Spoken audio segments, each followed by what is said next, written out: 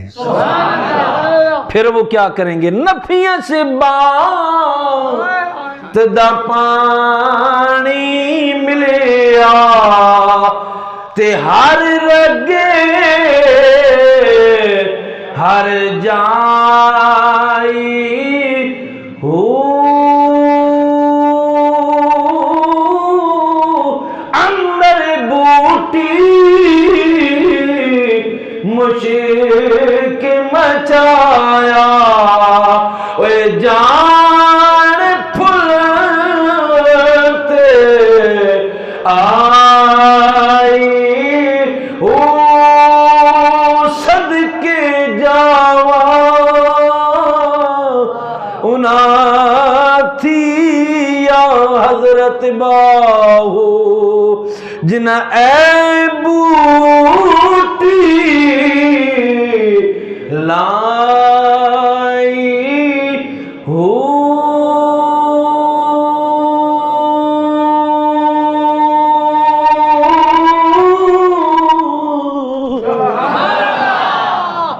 دوستو دعا ہے اللہ تعالیٰ ہر ایک کا دل کو بیماری کو دور فرمائے اور ہر ایک کو اللہ تعالیٰ اپنے یاد میں رکھے. دعا اللہ تعالیٰ مجھے آپ کو سن کر عمل کی توفیق دے. وما علی البلاغ المبین.